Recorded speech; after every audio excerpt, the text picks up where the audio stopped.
Ben Robert Smith. Do you have any idea why we had soldiers in Afghanistan? I mean, Afghanistan is of no threat to us. Most of their people, I think, still live in huts with dirt floors. And so, why were we there?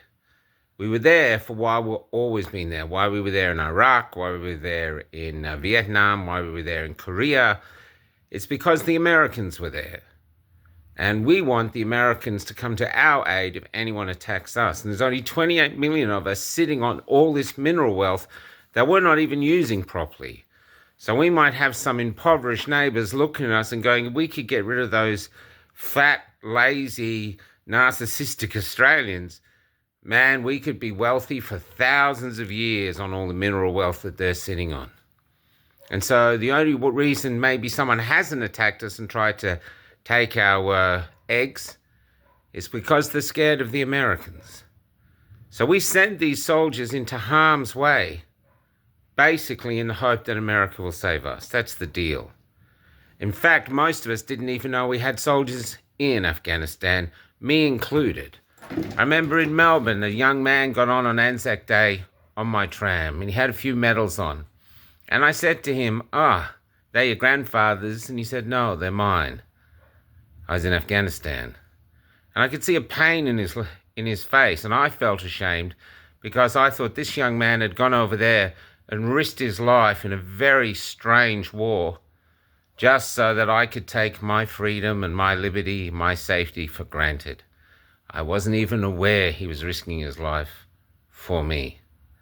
And when you're over there in this war, the soldiers don't look like they do in World War II. Oh, look, there's the Nazis in their Hugo Boss uniforms.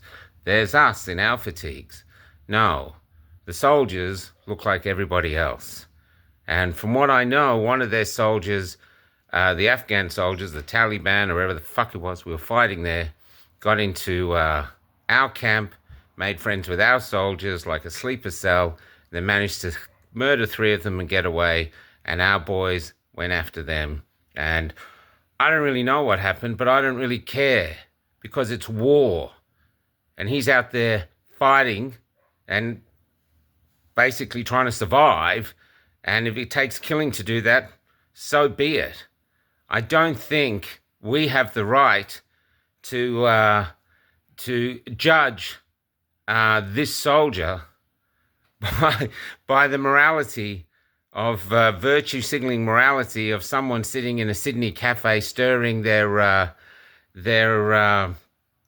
almond decaf latte. I think what happened in Afghanistan should stay in Afghanistan. These boys have seen things that we don't want to see. They have survived things that we might not have been able to survive. And they've done it for us. And we didn't even have the politeness to know, the respect to know they were there. But now they've come back.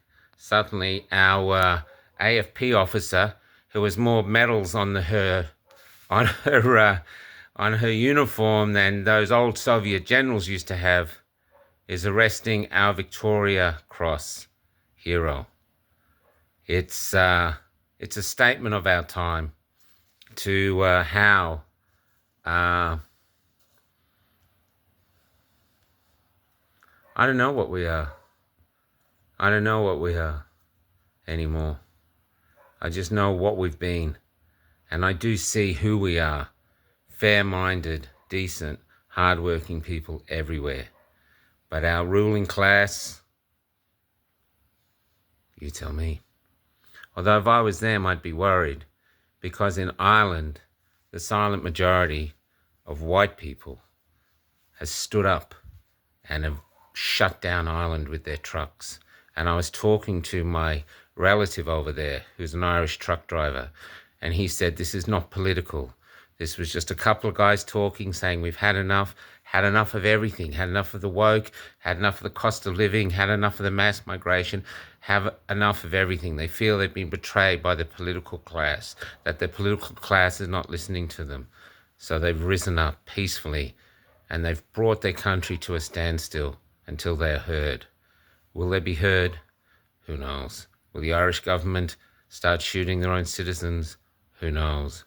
But right now, the silent are standing up and speaking out. And I can feel that that is just possible in Australia. I wonder how Albanese would react. Maybe he'd want to call on his best soldiers to defend himself from us, which is going to be hard for him to do when his best soldier is in jail. Forgotten wars leave forgotten people like